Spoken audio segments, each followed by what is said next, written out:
Halo everyone, perkenalkan nama saya Nadia Fitasari dari NIM 2311001 dari Prodi S1 Farmasi Universitas Muhammadiyah Sumatera Barat.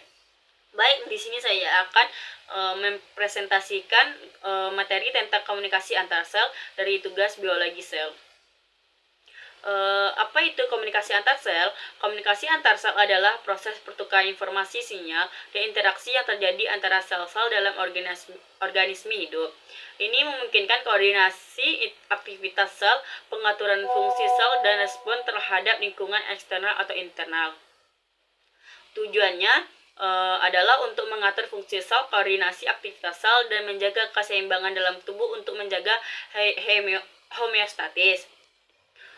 Selanjutnya, jenis-jenis komunikasi sel ini ada dua macam. Yang pertama itu wira sistem atau juga bisa dimaksud dengan komunikasi melalui saraf atau listrik. Wira sistem adalah dalam konteks komunikasi antar sel merujuk pada mekanisme pertukaran sinyal yang terjadi melalui jaringan saraf atau sistem listrik dalam tubuh. Ini bisa berarti transmisi impuls saraf melalui serabut saraf atau sinyal listrik yang dikirimkan melalui jalur-jalur khusus dalam tubuh untuk berkomunikasi antar sel dan mengkoordinasikan berbagai fungsi fisiologis. Jenis-jenis yang kedua komunikasi sel itu yaitu non-wired atau juga bisa dimaksud dengan komunikasi kimiawi.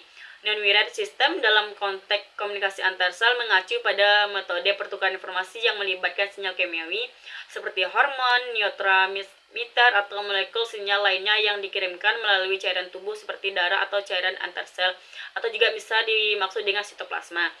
Komunikasi kimiawi ini memungkinkan sel-sel untuk berkomunikasi dan berinteraksi dengan sel lain di lokasi yang jauh dalam tubuh. Selanjutnya, komunikasi sel berperan penting dalam menyelenggarakan homeostatis karena tubuh harus senantiasa memantau atau adanya perubahan-perubahan, menilai berbagai parameter, lalu mengkoordinasikan respons yang sesuai sehingga perubahan yang terjadi dapat diredam. Selanjutnya, komunikasi antar sel merupakan media yang menopang pengendalian fungsi sel atau organ tubuh. Pengendalian yang paling sederhana terjadi secara lokal atau juga bisa dimaksud dengan intrinsik, yaitu dengan komunikasi antar sel yang berdekatan. Terus selanjutnya, pengendalian jarak jauh atau juga bisa dimaksud dengan ekstrinsik, lebih kompleks dan dimungkinkan melalui refleks yang melibatkan sistem saraf atau juga bisa dimaksud dengan lingkung refleks maupun sistem endokrin atau juga bisa dimaksud dengan pengaturan umpan balik. Selanjutnya, materi tentang jenis-jenis komunikasi sel. Komunikasi antar sel dapat melalui linggan, yaitu berupa molekul signal dan reseptor. Protein sebagai molekul reseptor. Reseptor terletak di plasma, membran atau di sel. Interselular sinaklik ini ada 4 macam. Yang pertama yaitu komunikasi kontak langsung, yang kedua persinyalan paraklin, yang ketiga persinyalan endokrin, yang terakhir yaitu persinyalan sinaptik. Yang pertama itu komunikasi kontak langsung. Sel-sel yang berdekatan harus membuat kontak fisik untuk meneruskan informasi atau signal. Sel hewan dan sel tumbuhan komunikasi dengan kontak langsung memiliki sel connection yang secara menghubungkan sitoplasma dengan sel sebelahnya, seperti gambar di bawah ini. Selanjutnya yaitu komunikasi kontak langsung 2. Pada sinaklik lokal pada sel hewan dapat berkomunikasi melalui interaksi antara molekul-molekul yang menonjol dari permukaan sel. Yang contohnya yang ada di gambar di bawah ini. Yang jenis-jenis yang kedua itu yaitu parathreadne sinaklik. Molekul pembawa sinaklik dihasilkan oleh sel-sel tertentu dan dilepaskan ke lingkungan sekitar. Selanjutnya, sel target letaknya berdekatan terus dirusak oleh enzim ekstraselulur. Contohnya seperti epinefrin dan norepinefrin, estrogen oleh ovari. Seperti gambar di bawah ini. Yang ketiga yaitu endokrinsme sinaklik.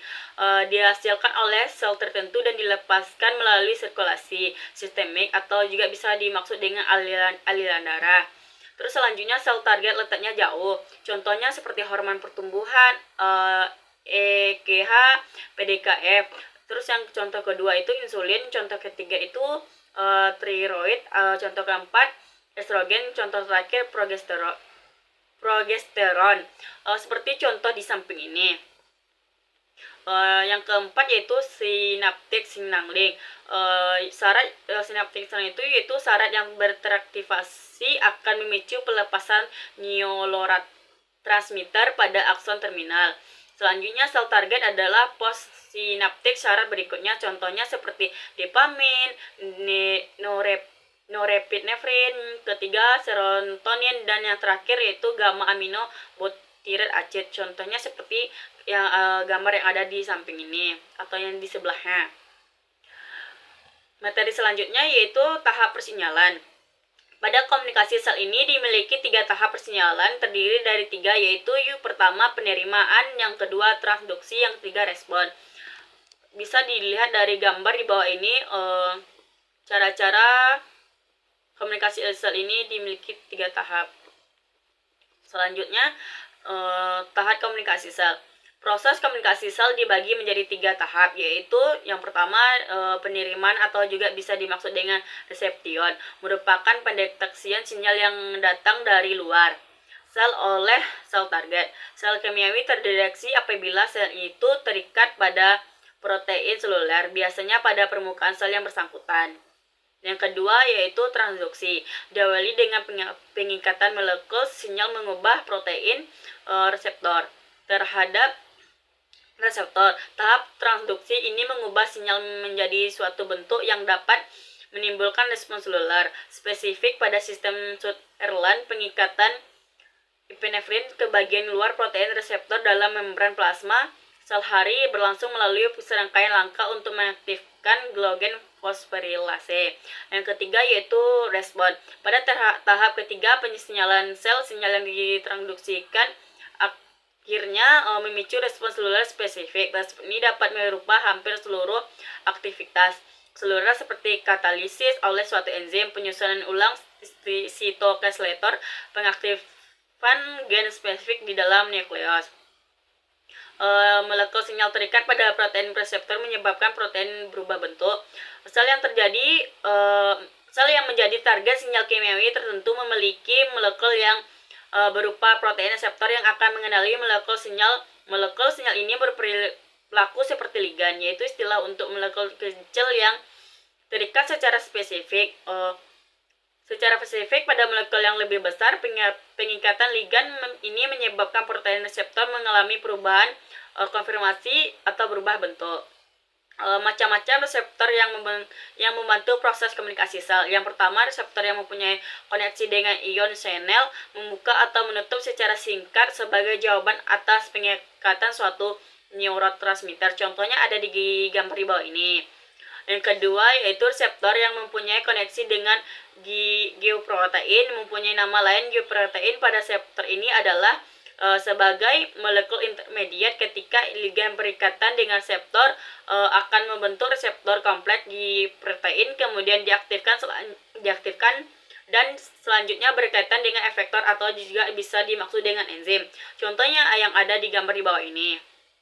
Yang ketiga, reseptor yang mempunyai koneksi dengan tirosin kinase. Reseptor tirosin kinase merupakan reseptor untuk faktor pertumbuhan. Reseptor kinase juga merupakan reseptor membran yang melekatkan fosfat ke tirosin protein. Contohnya seperti gambar di bawah ini yang A dan B. Baik, kesimpulan dari materi ini yaitu yang pertama, komunikasi antar sel merupakan proses penting dalam tubuh yang terjadi terus-menerus dan berlangsung dalam setiap detik untuk memastikan bahwa seluruh organ dan jaringan berfungsi dengan baik. Yang kedua, sel dalam tubuh saling berinteraksi melalui sinyal kimia atau fisik untuk mempertahankan kestabilan lingkungan dalam tubuh serta berkoordinasi untuk menjalankan fungsi tubuh yang kompleks. Yang ketiga, yaitu terdapat beberapa jenis sel yang terlibat dalam proses komunikasi antara sel seperti sel saraf, sel endokrin, dan sel imun. Yang keempat, permasalahan dalam proses komunikasi antara sel dapat mengakibatkan terjadinya berbagai macam penyakit dan gangguan kesehatan. Yang terakhir yaitu memahami proses komunikasi antar sel sangat penting untuk memahami bagaimana sistem tubuh kita berbagi secara membantu mencegah dan mengatasi berbagai penyakit dan gangguan kesehatan. Sekian presentasi saya. Wassalamualaikum warahmatullahi wabarakatuh. Bye bye.